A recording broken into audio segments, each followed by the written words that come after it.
4월 5일 파이썬 수업 시작하겠습니다. 오늘은 21번째 단원이고요. 파이썬에서 제공하는 내장 함수들에 대해서 알아보도록 할게요. 우리가 여태까지 이제 지난 시간에 봤었던 내용이요. 함수에 대한 개념도 봤었죠. 그리고 이미 파이썬에는 그러한 개념이 적용되어 있는 내장 함수들이 꽤 많다라는 것들을 이미 살펴봤는데, 지금까지 소개되지 않은 기능들 중에 그래도 이 정도는 좀 알고 계시면 여러모로 유용합니다 하는 것들을 먼저 좀 추려봤습니다. 그래서 내장 함수에 대해서 다시 한번 짚어보고, 프린트 함수가 우리가 지금 쓰고 있는 것보다 용법이 좀 더 있어요. 그리고 값을 제어하는 내장 함수랑 연속성 자료형 관련 내장 함수, 연속성 자료형 관련 내장 함수 여태까지 기회 될 때마다 소개해 드렸었는데요. 그것 말고 이제 다른 내용들 좀 더 소개할게요. 자, 함수는요, 사용자 정의 함수하고 내장 함수라는 걸로 나눠져요. 사용자 정의 함수, 여기서 사용자라 하면 개발자를 뜻해요.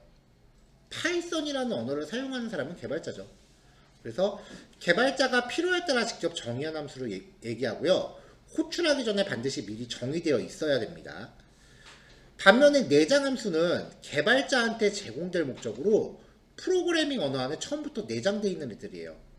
대부분 이제 프로그래밍 언어 개발사에서 직접 만든 거고요.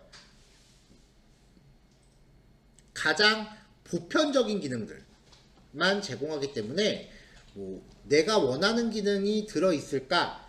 그런 거는 거의 기대 안 하시는 게 좋을 거예요. 왜냐면 진짜 기본적인 로우 레벨의 항목들만 제공을 해요. 자, 그래서 이제 이 사이트 전에 한번 소개해 드렸었는데요.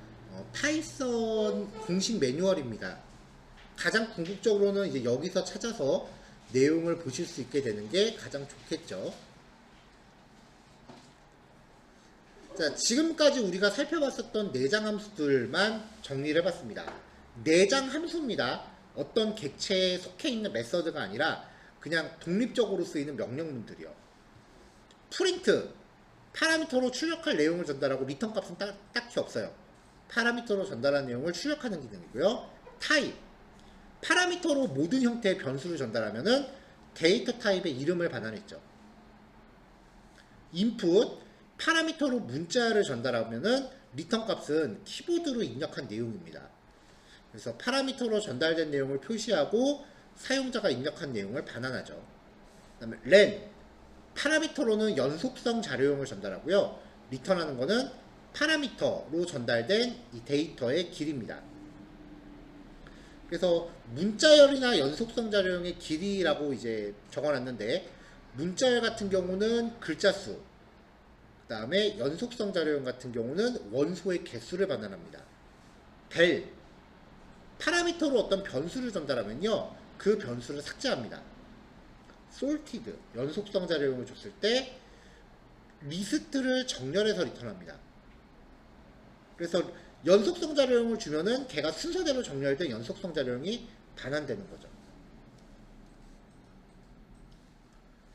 자, 이렇게 지금까지 살펴봤었던 내장 함수들을 가볍게 한번 다시 짚어봤는데요. 그럼 이제 새로운 내장 함수의 기능들입니다. 일단은 우리가 잘 알고 있는 프린트 함수입니다. 자, 프린트 함수의 추가적인 기능들이에요. 우리가 문자열을 연결할 때 플러스 연산자로 연결하면은 문자열이 하나로 합쳐진다 그랬었잖아요. 만약에 어떤 변수에 담고자 할 때 플러스 뭐 이런 식으로 문자열을 하나로 연결할 수 있는데요. 단순히 출력만을 목적으로 한다면은 그냥 띄어쓰기로 구별하시면 출력할 때 하나로 이어서 출력합니다. 그리고 프린트 함수 쓰실 때요, 여러 개의 값을 콤마로 구별해서 나열하시면 개수 제한 없습니다. 그러면은 출력할 때 띄어쓰기로 구별해서 한 문장으로 출력합니다.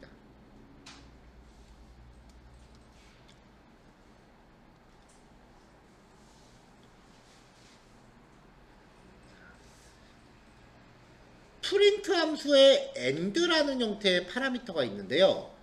프린트 함수가 정의되어 있는 거를 이제 어렴풋이 한번 추측해 본다면 df 프린트 하고서 여기에 출력할 내용들이 있고요. 마지막에 end라는 파라미터가 있는데 얘가 기본값이 역슬래시 n으로 정의가 되어 있어요.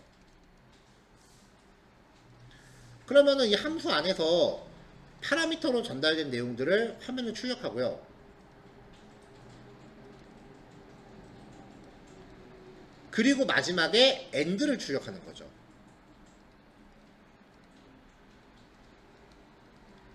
근데 end의 기본값이 줄바꿈을 의미하는 escape 문자이기 때문에 여태까지 우리는 프린트로 호출하면은 내용을 출력하고 자동으로 줄바꿈을 했던 겁니다. 근데 만약에 이 end라는 값을 빈 문자열로 전달하면 얘가 더 이상 쓰이지 않고 빈 문자열이 쓰일 텐데 빈 문자열은 아무것도 없는 거거든요.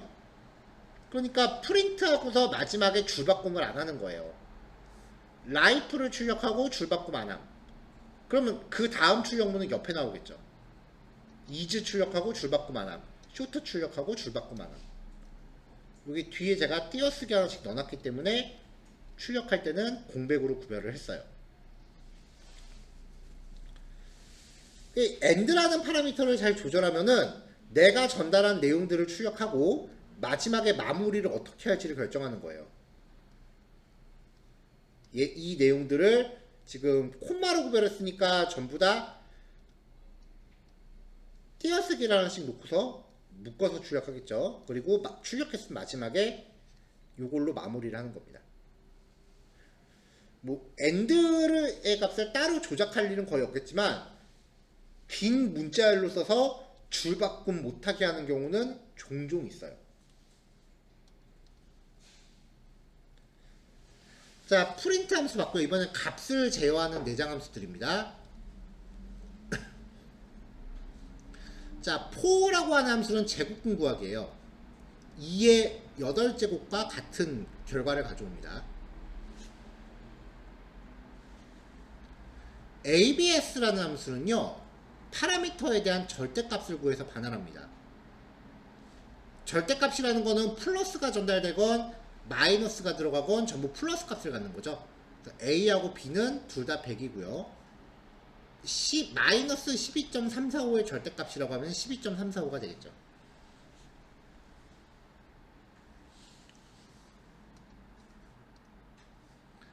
개인적으로 제가 파이썬에서 되게 좋아하는 함수입니다. divmod인데요.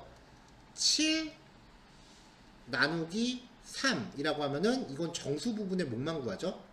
그래서 결과값은 2예요.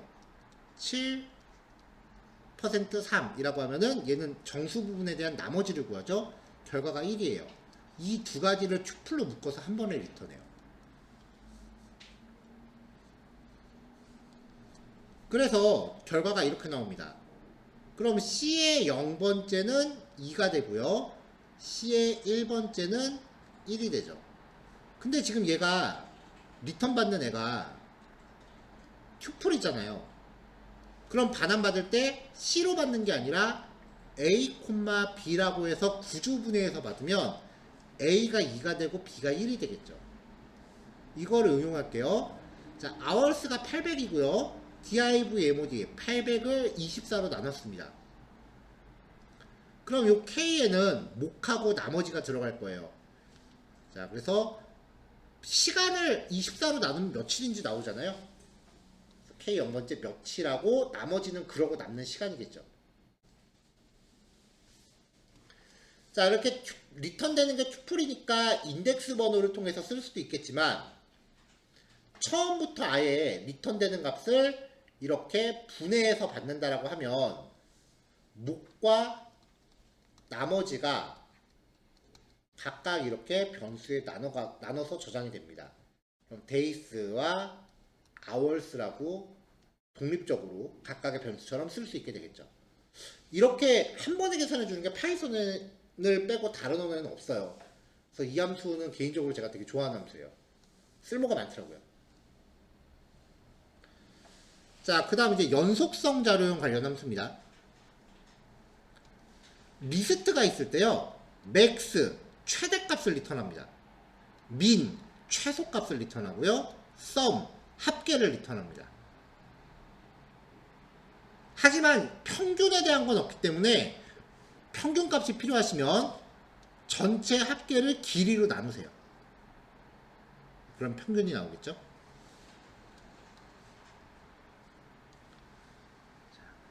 리스트라는 이름의 함수인데요.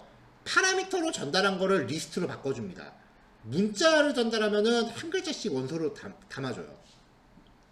비슷한 기능으로 튜플이라는 함수도 있어요. 파라미터를 튜플로 바꿔줍니다.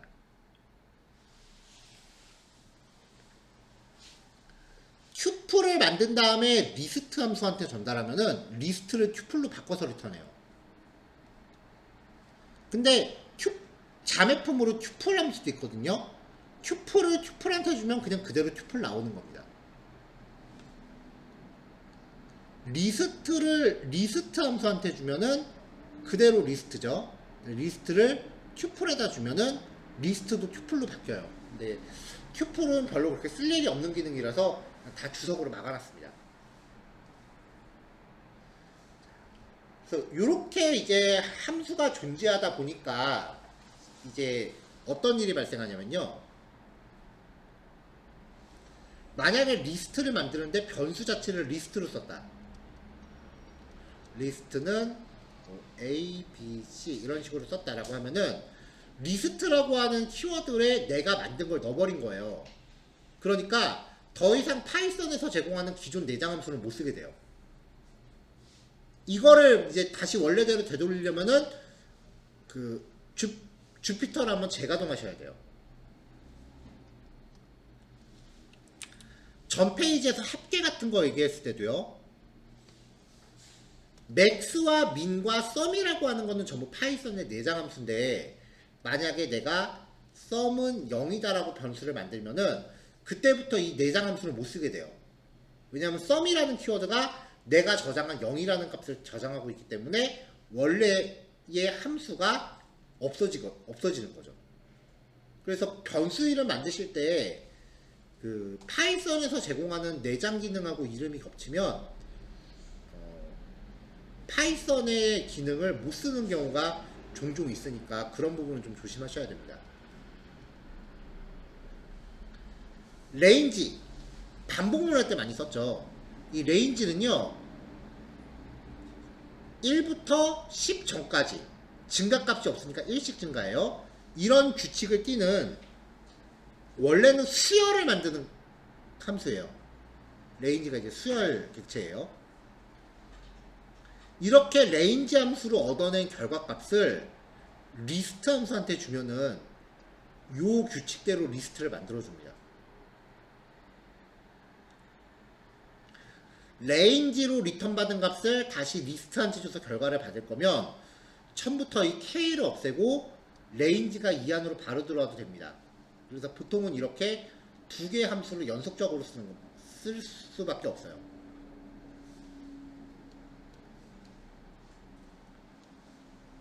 자, 리스트 정렬입니다. 리스트 자체를 정렬하는 것. 데이터가 있을 때 data.sort라고 하면은 이거는 내장 함수가 아니라 리스트 객체 메서드예요. 이전 단어에서 소개한 거죠. data.sort라고 하면 데이터 자체가 정렬이 돼서 원본이 바뀌어요. 근데 sorted 함수한테 리스트를 주면은 정렬한 결과를 만들어서 반환합니다. 그래서 출력된 결과를 보면은 얘도 1, 2, 3, 4, 5라고 돼 있는데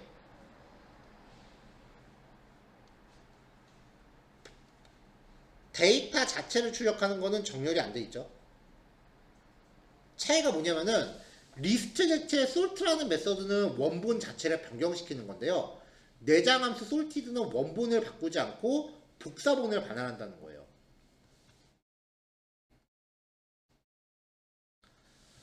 자, 함수는 사용자 정의 함수랑 내장 함수가 있다라고 했습니다. 사용자 정의 함수는 개발자가 필요에 따라 직접 정의한 함수고요. 사용자 정의 함수를 호출하려면 반드시 그 함수가 미리 정의되어 있어야 됩니다. 내장 함수는 파이썬 안에 처음부터 정의되어 있는 함수다. 그러니까 우리는 파이썬 안에 있는 내장 함수를 호출해서 이제 어떤 그 결과를 만들어낼 수 있다라는 거예요. 자, 나눗셈의 정수 부분에 대한 목과 나머지를 튜플 형태로 반환하는 함수 div mod, div mod, mod div, div mod였고요. 리스트의 원소에 대한 집계를 수행한 함수 존재하지 않는 것, 합계 평균 최대 최소. 평균을 구하는 기능은 없었습니다. 리스트의 원소를 순서대로 정렬해서 리턴하는 함수. 솔트는 리스트 자체를 자기 스스로가 바꾸는 거지 어떤 결과를 리턴하는 애는 아니에요. 리턴하는 애는 솔티드라고 하는 내장 함수였습니다.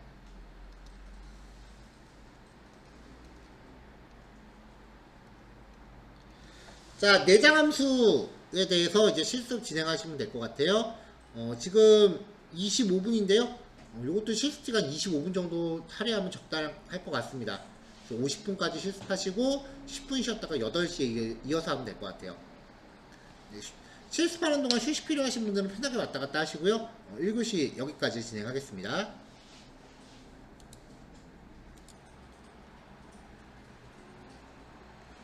자, 말씀드린 시간 됐으니까요. 다음으로 넘어가겠습니다. 자, 요번에도 계속 이어서 내장함수에 대한 이야기인데요.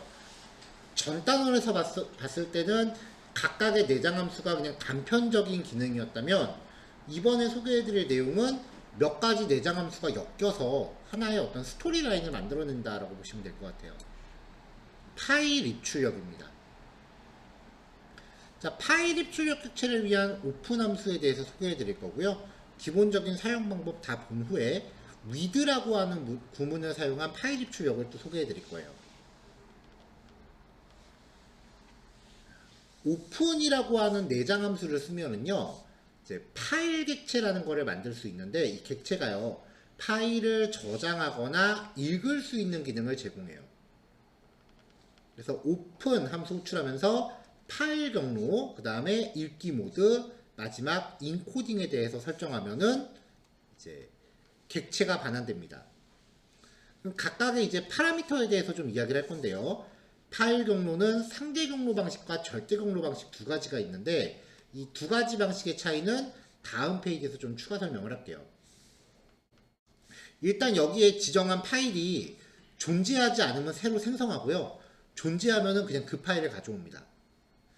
읽기 모드 같은 경우는 RWA예요. R은 read, W는 write, 그리고 A는 이어쓰기입니다. 만약에 여기에 지정한 파일이 기존에 존재하는 파일이다. 그래서 존재하는 그 파일을 가져왔는데 읽기 모드를 W로 썼다. 그럼 기존의 내용을 다 밀어버리고 새로 작성하는 거예요. A라고 하면 뒤에 이어서 쓰고요. 텍스트라고 하는 건요, 파일의 확장자가 뭐가 됐건 간에 메모장에다 이제 드래그해서 갖다 놨을 때 파일의 내용을 사람이 읽을 수 있는 경우예요.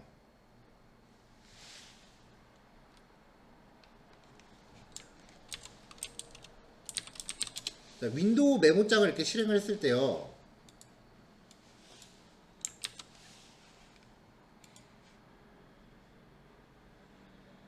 뭘 해야 될까요? 자, 여기 그 몇 가지 파일들이 있는데 윈도우 메모장에다가 파일을 이렇게 확장자가 뭐가 됐건 간에 파일을 이렇게 끌어다 놔요.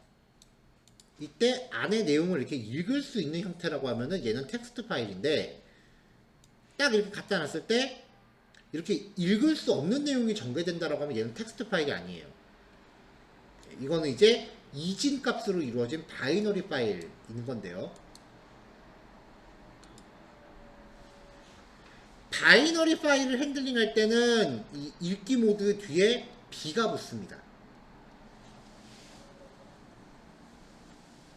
그래서 이미지 파일을 다룬다던가 뭐 엑셀, 파워포인트 이런 것들은 메모장으로 열 수가 없어요. 그런 애들을 다룰 때는 요걸 쓰는 거고요. 텍스트 파일을 다룰 때는 요걸 쓰는 거고요. 자, 인코딩이라는 거는 제가 처음에 개강하는 날 한번 소개해드린 적이 있는데요. 그 안시라고 하는 방식하고 그 다음에 UTF-8이라는 방식이 있다고 말씀드렸었죠. 안시는 우리나라 같은 경우는 이제 EUC-KR이라고 명시하시면 되고요. 그 밖에 UTF-8이라고 지정하시면 됩니다. 현재는 UTF-8이 99% 이상 쓰인다고 보시면 돼요. 자, 경로입니다. 파일 시스템 안에서, 파일 시스템이라면 하드디스크를 의미한다고 보시면 돼요. 하드디스크 안에 어떤 파일이나 폴더의 위치를 나타내는 양식이에요. 크게 절대 경로 방식하고 상대 경로 방식 두 가지가 있는데, 절대 경로는 내가 지금 위치하고 있는 폴더가 어디든 상관없이 어떤 파일에 접근하기 위해서 항상 고정된 문자열을 쓰는 거예요. C 드라이브 밑에 유저스 밑에 뭐 어떤 폴더 안에 데스크탑 밑에 워크스페이스 밑에 test.ipynb라는 파일이다. 그럼 이 파일은 내가 D 드라이브에 있건 C 드라이브에 어떤 이름 모를 폴더가 있건 간에 어디서건 이 경로로 여기를 다이렉트로 갈 수 있다는 거예요. 그러니까 어딘가 집을 찾아가고 싶은데 그 집의 주소를 정확하게 알려준 거라고 보시면 돼요. 뭐 서울특별시 무슨 구 무슨 동 이렇게 해서 전체 풀 주소를 다 알려준 거고요. 윈도우 같은 경우는 C 드라이브 밑에 D 드라이브 밑에 이런 식으로 전개가 되는데 리눅스나 맥 같은 경우는 C 드라이브랑 D 드라이브 같은 개념이 없어요. 얘는 그래서 무조건 최상위 폴더 그리고 슬래시로 구별합니다. 뭐 대부분 이제 윈도우를 사용하신 중이실 테니까 뭐 맥 같은 경우에 폴더 경로 설명은 넘어갈게요. 상대 경로는 현재 작업 중인 파일의 위치를 기준으로 탐색하는 거예요. 그러니까 이제 내가 어떤 집에 있어요. 제가 이제 이런 집에 위치하는데 다른 집에 찾아가고 싶은 거예요. 절대 경로는 이 집의 정확한 주소를 알려주는 거예요. 그럼 내가 어느 집에 있건 간에 뭐 다른 집들이 이렇게 있다고 치면 어느 집에 있건 간에 주소를 알고 있으니까 그냥 그거 내비 찍고 가면 돼요. 근데 상대 경로는 내가 지금 위치하는 집을 기준으로 옆집의 옆집, 혹은 윗집 이런 식으로 내 위치를 기준으로 알려주는 겁니다. 상대 경로를 표기할 때는요, 같은 폴더, 현재 내가 작업하고 있는 파일과 같은 폴더 안에 있는 어떤 대상을 의미할 때는 page.html이라고 할 때 서브 혹은 포토3 같은 폴더 안에 있는 자원을 얘기할 땐 앞에 점 슬래시를 붙이거나 아무것도 없이 명시합니다.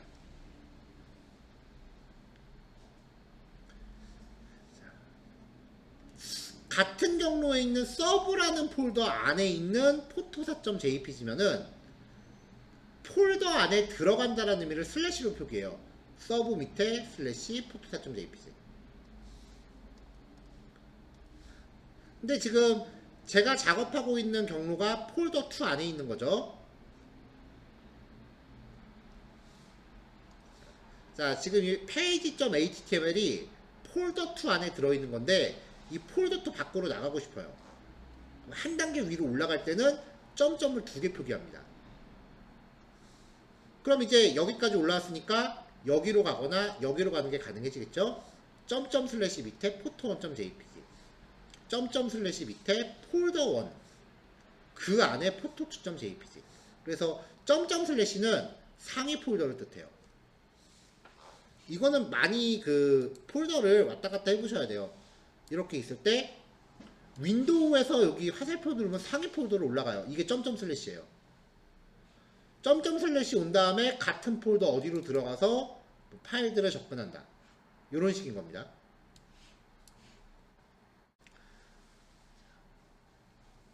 자, 인코딩이요. 문자열을 부호화하는 방법이라고 이해하시면 되는데 가장 원초적인 건 모스 부호예요.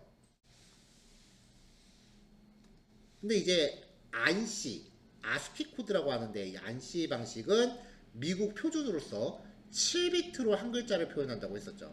근데 이것만으로는 다른 나라 언어를 표현을 못하니까 조합형 글자를 위한 1비트를 더 추가해서 8비트로 한 글자를 표현하고 이게 국제표준이 된 거죠.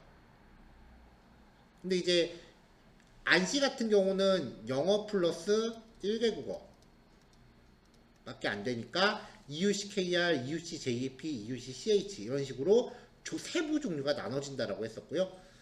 추가로 마이크로소프트 같은 경우는 EUCKR에서 좀 더 확장해서 CP949라는 방식을 만들었어요. 근데 두 방식이 호환이 되기 때문에 뭐 CP949랑 EUCKR을 굳이 구별하실 필요는 없습니다. 하지만 안시까지는 이제 다국어 표현이 조금 버겨우니까 이제 다국어를 표현하는 방식으로 UTF-8이라는 게 새로 제안이 된 거고요. 현재 대부분의 프로그램들이 UTF-8을 기본으로 합니다. 자, 이제 파일 쓰기 절차를 볼게요. 오픈이라고 하는 함수를 호출하면서 helloworld.txt 앞에 아무것도 없죠? 아무것도 없다라는 말은 현재 내가 작업하고 있는 그 주피터 파일과 같은 폴더 안에 있는 helloworld.txt예요. 근데 여러분들이 이런 파일을 만들어 놓으시지는 않았을 거 아니에요, 아직. 자, W 모드가 있으니까 이제 이 파일을 생성하라는 얘기죠. 인코딩은 UTF-8입니다. 이렇게 오픈 함수를 호출하면은 F라고 하는 이름은 여러분들이 따로 정하셔도 돼요. 파일 객체가 반환되는데 이 객체를 통해서 write라는 메서드를 호출하시면은 이게 그 메모장을 연다고 보시면 돼요. 윈도우 메모장 실행. 그리고 거기에 내가 작성하고 싶은 내용을 이렇게 쭉 작성하시면 돼요. write를 호출해서. 하지만 프린트랑 다르게 한번 출력하고 나서 자동으로 줄바꿈 되진 않기 때문에 줄바꿈을 처리하실 때는 줄바꿈을 의미하는 escape 문자를 직접 명시하셔야 됩니다. 파일에 대한 기록을 다 끝냈다면 이제 파일 객체를 닫아주시면 돼요. 자, 그래서 이 코드를 실행하면 어떤 출력 결과가 나오는 게 아니라 실제로 파일이 생성되는 거를 보셔야 돼요. 이 파일을 열어보면은 프로그램으로 출력한 내용이 이렇게 저장되어 있는 거 보실 수 있을 거예요. 자, 파일을 저장했으면 이제 같은 파일을 읽어보겠습니다. 자, 오픈해서 F 객체 가져오고요. f.read라고 호출하면은 이 파일을 열었잖아요. 읽기 모드로 열었을 때만 read를 쓸 수 있어요. 그러면 이제 이 파일 안에 있는 내용을 한꺼번에 문자열로 가져옵니다. 그러니까 변수에다가 이렇게 문자열로 정의한 거랑 같은 효과인 거죠. 그래서 읽어온 내용을 출력하면은 텍스트 파일의 내용이 그대로 들어올 거고요. 이제 다 출력하셨으면 마지막에 파일 닫으시면 됩니다.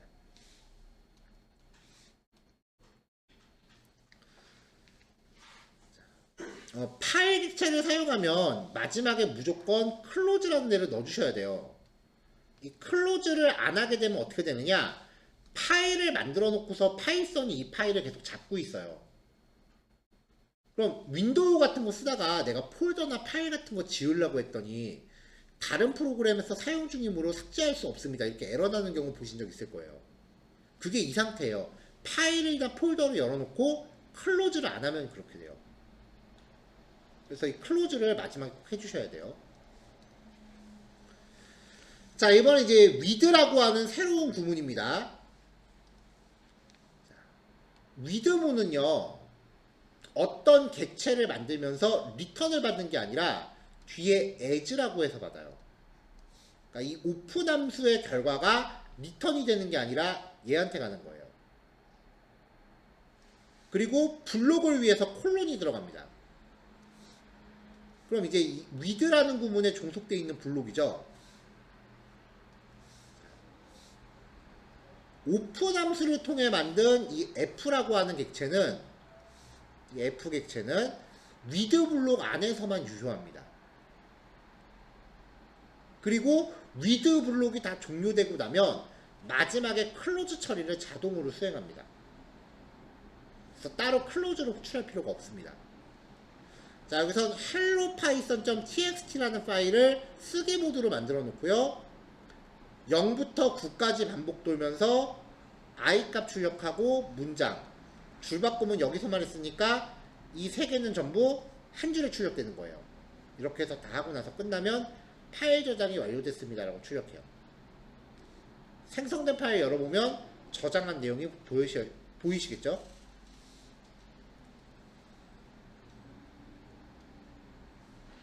자, 다시 한번 위드 구문으로 조금 전에 그 helloPython.txt를 읽었습니다. 그럼 이 오픈 함수는 객체를 만들어서 얘한테 담을 거고요. 이 객체를 통해서 리드 호출해서 파일의 내용을 싹 반환받은 다음에 출력해주면 되죠. 이것도 마찬가지로 클로즈는 필요 없습니다.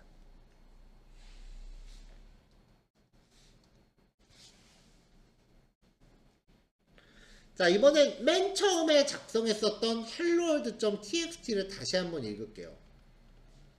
이 파일에는 hello python 엔터 안녕하세요 파이썬 이렇게 두 줄의 내용이 기입되어 있었는데요. 위드문으로 열었고요. 아까는 read라는 메서드를 통해서 읽기를 했어요. 근데 이번엔 readline 씁니다. readline 쓰는요, 파일의 내용을 한 줄씩 잘라서 리스트로 묶어요. 한 줄 뒤에는 줄바꿈 문자까지 포함이 되어 있습니다. 그래서 얘네를 그냥 쓰시면은 줄바꿈을 한 번씩 더하게 되니까 이거를 출력하기 전에 스트립 문자열의 스트립 메서드는 앞뒤 공백 제거였습니다. 스트립 메서드로 출해서 공백을 지우면 마지막에 붙어있는 줄바꿈 문자도 같이 없어집니다. 리드라인스로 이제 리스트를 반환받은 다음에 이 리스트의 크기를 확인하면 helloworld.txt를 통해서 읽어드린 데이터가 총 몇 줄인지를 알 수 있겠죠. 자, 이 라인스로 반복 돌면서 각각의 원소를 아이템이라는 변수에 담고 공백 제거해서 출력하면은 이렇게 됐던 리스트를 각각 한 줄씩 출력하게 되는 거죠.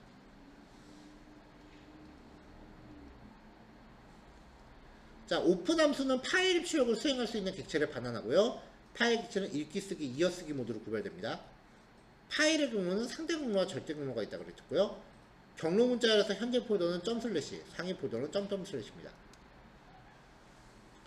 자, 인코딩은 문자열을 부호화하는 방법인데 한국어 전용인 EUCKR이랑 다국어 지원이 가능한 UTF-8이 있고요. 대부분 UTF-8을 씁니다. 마지막으로 위드문은 객체를 블록 안에서만 유효하도록 설정하는 거고요. 위드문을 쓰면 별도의 클로즈 처리를 생략할 수 있습니다. 자, 파일 객체를 써서 파일의 내용을 저장할 수 있는 메서드는 무엇인가? save, write, output, print. 저장할 때 쓰는 기능은 write였죠. 파일 객체를 활용해서 파일의 내용을 가져올 수 있는 메서드 open, read, input, load. 파일을 직접적으로 읽어드리는 기능은 read였습니다. 자, 파일의 내용을 한 줄씩 읽어드리기 위해 쓰는 함수 readline, readlines, read, open. readline 씁니다. 한 줄씩 여러 줄을 한꺼번에 읽어오기 때문에 lines예요. 자, 여기까지 확인하시면 되고요. 자, 파일 입출력 실습하시면 되겠습니다. 중요한 예제예요, 이거. 조금 꼼꼼히 해주셨으면 좋겠고요. 앞으로도 종종 파일 입출력에 대한 내용은 계속해서 나올 겁니다. 다음 단어는 파일 입출력을 응용한 내용이고요. 지금 바로 단톡방에 올릴게요. 자, 마찬가지로 50분까지 실습하시고요. 10분 쉬었다가 9시에 시작하겠습니다.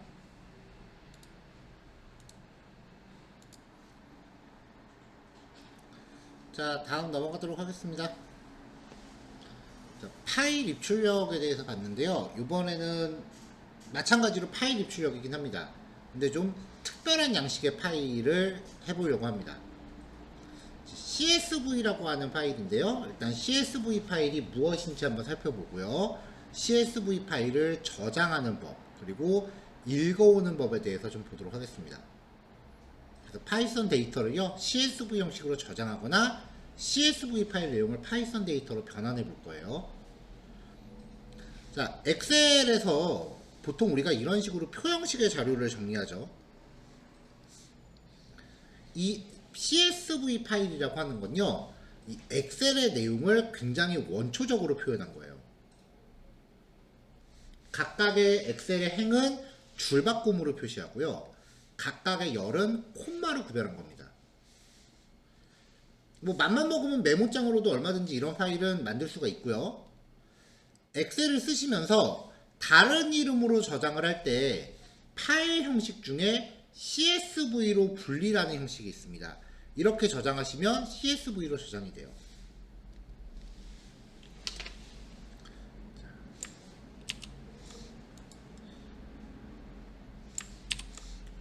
자, 실제로 제가 메모장을 하나 실행시킨 다음에 KYENG 매스 100 90 80 70 60 50 40 30 20 이렇게 저장을 하는데, 저장할 때 파일 이름을 sss.csv 확장자를 CSV로 줘볼게요.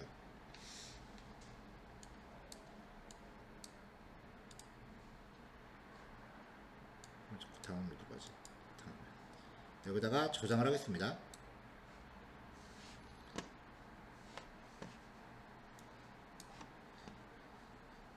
자, 요 파일입니다. 아이콘만 봐도 벌써 sss.csv요. 요거거든요. 아이콘만 봐도 벌써 엑셀틱 하잖아요. 메모장으로 만들었지만 얘는 더블 클릭하면 이제 엑셀이 실행됩니다. 실제로 엑셀 파일 포맷이에요. 근데 그 형식이 되게 단순하기 때문에 프로그램에서 엑셀 파일을 다룰 때 되게 많이 사용되는 형식이에요. 물론 파이썬으로 생 엑셀 파일 자체를 다룰 수도 있기는 해요. CSV 파일은 그 형태 자체가 이제 메모장에 근원하기 때문에 뭐 글자 크기나 글자 색깔 이런 거를 처리할 수는 없지만 내용만 다루기에는 굉장히 심플하고요. 진짜 글자 크기, 글자 색상 이런 것까지 디테일하게 다루고자 하실 때는 이제 2개월차 수업에서 다룰 겁니다. 자, 보통 이제 CSV 파일의 내용을 파이썬으로 표현하면 그 자료 구조를 좀 이런 식으로 표현을 합니다. 자, 딕셔너리를 원소로 갖는 리스트입니다. 이런 형태의 자료 구조에 대해서 굉장히 여러 번 강조를 했었죠. 자, 그레이드가 리스트니까 원소가 각각 0번째, 1번째, 2번째가 됩니다. 그레이드의 0번째 네임, 0번째 KY, 0번째 ENG, 0번째 매스가 되겠죠? 자, 얘네들은 이제 이런 식으로 CSV로 저장을 할 거예요. 그러면 결국은 요 내용들만 필요로 한 거고요. 얘네들을 콤마로 구별해서 저장을 해요. 콤마로 구별해서 저장하고 다음 줄로 넘어가기 위해서는 줄바꿈이 하나 있어야 되죠. 자, 이렇게 CSV의 한 줄에 대한 형식을 정리합니다. 자, with open grade.csv라는 파일을 열었습니다. 쓰기 모드고요. 엑셀은요, 인코딩을 EUCKL로 가져갑니다. 최신 버전의 엑셀은 UTF 파일도 지원하는데요. 제가 알기로 오피스 2020인가? 그때부터 돼요. 자, 이렇게 해서 F를 만들어요. F.write라고 해서 일단 첫 번째 줄에 대한 제목을 적어줍니다. 자, 그리고 이제 이 그레이드를 가지고 반복을 걸면 이 아이템은 원소 하나가 되죠.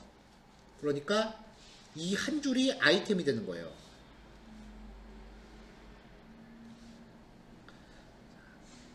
미리 준비한 이 TPL에다가 포맷 함수로 아이템의 네임, 아이템의 KUR, 아이템의 ENG, 아이템의 매스를 적용합니다. 그럼 이 내용들이 요자 이렇게 딱 세팅이 되는 거죠.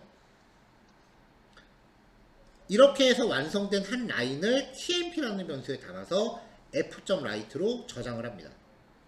그럼 이 반복문 루틴을 다 돌고 나면 grade.csv가 생길 텐데요. 걔를 실제 윈도우 폴더로 찾아가세요. 더블 클릭하면 엑셀이 열릴 겁니다. 물론 컴퓨터에 엑셀이 깔려 있어야겠죠. 자, 이번엔 형식을 바꿔볼게요. 아까는 리스트인데 딕셔너리를 원소로 갖는 리스트였고요. 이번에는 딕셔너리인데 리스트를 원소로 갖는 딕셔너리입니다. 주어지는 데이터가 어떤 형식인지는 사전에 모르죠. 우리는 직접 만나봐야죠.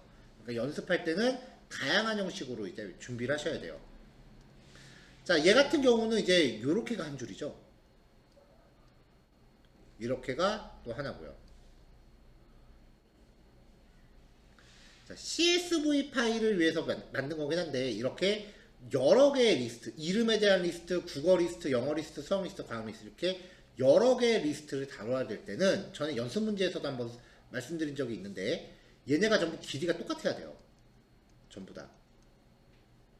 이름에 대해서 반복을 걸을 때 그 나머지들도 똑같이 반복 처리가 가능해야 되고요. 그리고 이름의 0번째랑 국어의 0번째랑 영어 0번째, 수학 0번째, 과학 0번째가 한 세트다. 이게 보장이 돼야 됩니다. 즉 모든 항목의 i번째가 같은 라인이다 라는 게 보장이 돼야만 성립이 돼요. 자, 정보가 5개니까 5개를 한 줄로 표현하기 위해서 이렇게 CSV 형식을 잡아놨고요. 그레이드 딕, 이 딕셔너리에서 키, 이름만 뽑습니다. 그걸 리스트로 반환해요. 그럼 요것만 뽑아서 리스트로 만든 거죠. 자, 그 다음에 P라고 하는 문자열을 준비했는데 P.join하고서 키, 그러니까 이렇게 만들어진 리스트를 이 콤마한테 참가시킨 거죠. 그럼 이 콤마가 이 리스트 원소 사이사이에 들어가고요. 그걸 전체적으로 한 줄로 묶어서 문자열로 반환합니다. 그러니까 타이틀이라고 하는 거는 이것들을 콤마로 구별한 문자열이 되는 거죠. 자, grade.csv 쓰기 모드로 열었고요. 이유식 kr입니다. 타이틀, 제목 걸었습니다. 자, 그리고 줄 한 번 더 바꿔줬고요. 여기서 줄 바꾸면 뭐 크게 의미 없네요. 아, 줄 바꾸면은 지금 타이틀에는 줄 바꾼 문자가 없으니까 넣어주는 게 맞고요. 요것만 뽑아서 문자열로 바꾼 거니까 줄 바꿈 따로 하나 넣어주셔야 되고요. 자, 그레이드 딕의 이름의 길이 5 전까지 0부터 반복됩니다. i번째로 접근했을 때 이름의 i번째, 국어 i번째, 영어 i번째 모두가 다 똑같은 대상을 가리켜야 되는 게 전제라고 했죠. 그래서 이름의 i번째, 국어의 i번째, 영어의 i번째, 수학의 i번째, 과학의 i번째를 갖다가 여기다 하나씩 넣어줍니다. 그렇게 해서 한 줄을 tpl 포맷으로 받아내서 출력을 했어요. 그럼 얘도 실행 결과는 아까처럼 똑같이 CSV가 만들어집니다. 더블 클릭하셔서 엑셀로 잘 열리는지 확인해 보시면 돼요. 자, 파일을 만들었으면 이제 읽어와야죠. 자, 우리는 2개의 CSV를 만들었어요. grade.csv를 오픈 함수로 여는데 이번엔 읽기 모드입니다. CSV는요, 아까 형식 다시 보면은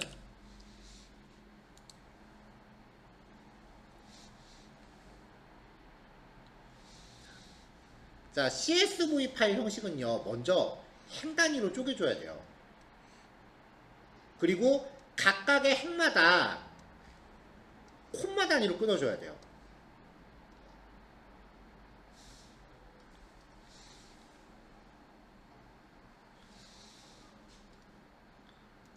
자, 그래서 grade.csv를 읽어드리는데 이렇게 만들어진 f객체를 통해서 저장할 때 EUC KR이었으니까 읽을 때도 EUC KR입니다. 이 파일 객체를 가지고 리드 라인스를 호출하면 각각의 행별로 나눠서 리스트로 만들어서 반환한다 그랬죠. 자, CSV 리스트 미리 준비한 변수에다가 읽어드린 내용을 담고 출력을 했어요. 그럼 CSV 파일의 내용이 이렇게 리스트로 반환돼서 저장이 돼요. 한 단위로 끊는 건 해결이 됐죠? 그럼 이제 이 리스트를 반복 돌면서 각 원소별로 일단 줄바꿈 없애고요. 그리고 콤마 단위로 쪼개야 돼요. 쪼개면 됩니다. 자, 일단 파일을 읽었으니까 이 내용을 쪼개서 파이썬 형식으로 만들죠. 데이터를 저장할 빈 배열을 준비합니다. 자, CSV 리스트, 이게 각각의 한 줄 단위의 내용을 담고 있는 리스트예요. 반복 돌면은 i는 인덱스 번호고 line은 원소죠. 근데 이 리스트 갖고 처리를 할 때 이 리스트를 가지고 처리를 하는 건데 CSV 리스트요. 0번째 항목은 제목이니까 별로 의미가 없어요. 그래서 0번째 항목일 때는 패스하고 그 다음 거부터 처리할 거예요.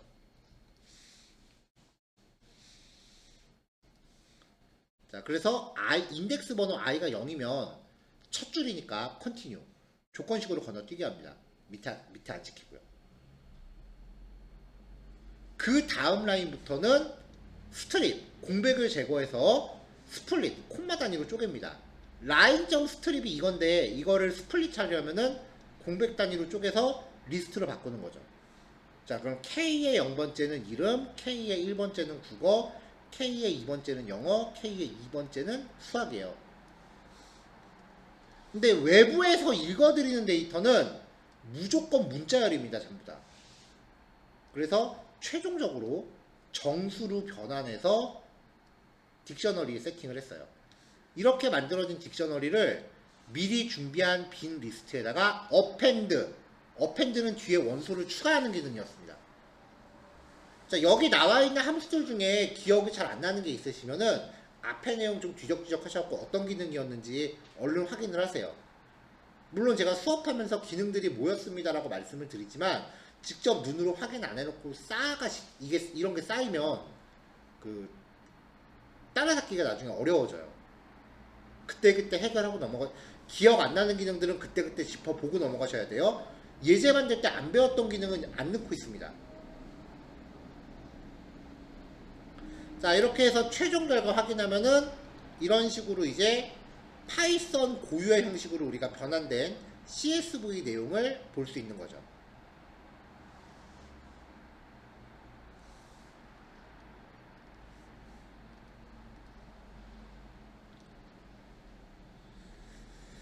자, CSV 파일은 계획 문자, 줄바꿈이죠.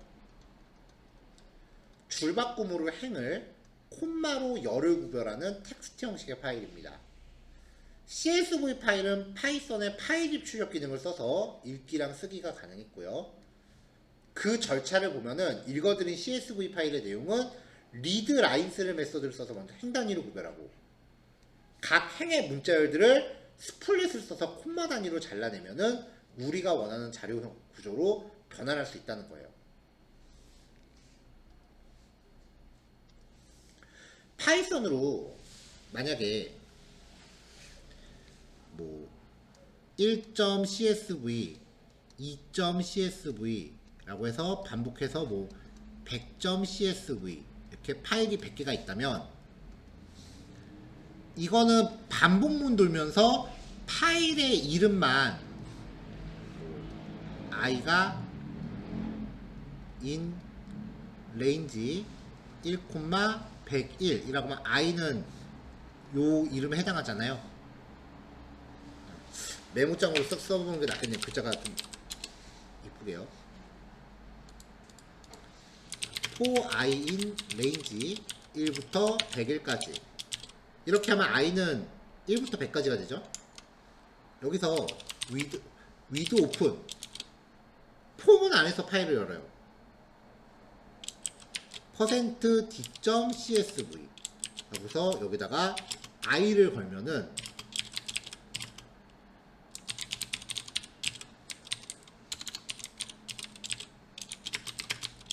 자, 이렇게요.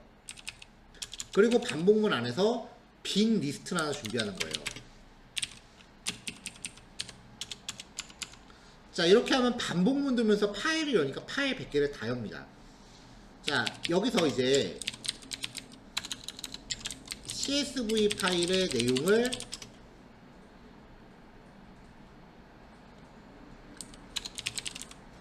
파이썬 형식으로 변환을 해요. 그 다음에 데이터는 플러스 이퀄 여기서 만든 데이터를 뭐 원이라고 정한다고 치죠. 리스트예요. 자, 원을 여기다 넣습니다. 리스트 간의 덧셈은 리스트 간의 연결이었거든요. 1, 2, 3 더하기 5, 6이면은 리스트에 1, 2, 3, 5, 6 이렇게 들어있는 리스트를 만들었었어요. 빈 리스트에다가 뭔가 내용이 있는 리스트를 더해서 다시 여기다 덮어 씌우면 이걸 계속 반복하면은 총합 구하기랑 마찬가지가 돼요.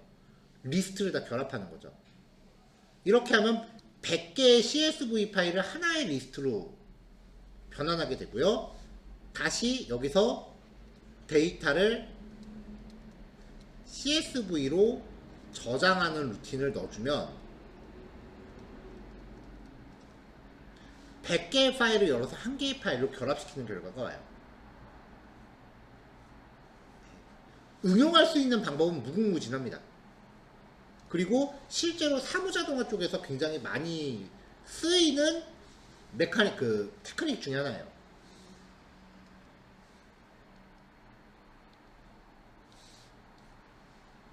자, CSV 파일의 내용을 읽어오기 위해서는 파일의 내용을 행 단위로 구별해야 됩니다. 이때 사용해야 되는 파일 객체의 메서드는 스플릿 리드 라인스 리드 라인스였죠. 근데 갑자기 여기는 그냥 다저거 답지네요. 문제지가 안 들어갔네요. CSV 파일을 읽어온 후 하나의 행을 열 단위로 잘라내기 위해서 쓰이는 메서드는 스플릿이었습니다. 이거 활용도 진짜 많으니까 기능 꼭 기억하세요. CSV 파일에서 각 열을 구별하기 위해 쓰이는 특수 문자는 콤마였습니다.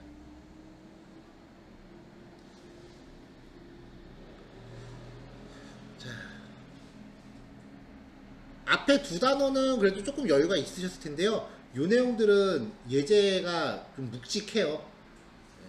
진짜 많이 쓰이는 코드들이니까 꼭 잘 연습하시면 좋겠습니다. 자, 요거 실습하시고요. 오늘 내용 이제 요걸로 마무리하는 걸로 할게요. 자, 실습 마무리 되시면은 이제 되시는 순서대로 자리 정리하시면 되고요. 이제 줌 접속하신 분들은 이제 원하실 때 접속 해제하시면 되겠습니다. 김수님 파일이 안 열린다는 게 무슨 말씀이세요? 파일이 파워포인트 파일로 주셨어요. 그래서 아무도 아, 이 파일 이거를요? 아, CSV로 다시 드릴게요. 알겠습니다.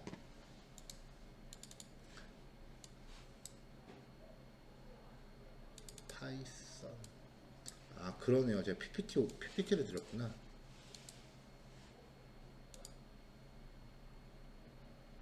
배포용 CSV 다루기. 네, 다시 드렸어요. 네. 그 PPT 받으신 거는 그냥 삭제하시면 되겠습니다. 네, 아니, 제가 죄송합니다. 제가 확인하고 드렸어야 되는데. 자, 오늘 여기까지고요. 실습 마무리 하는 대로 정리하시면 돼요. 이제 녹화 끄겠습니다. 수고하셨습니다.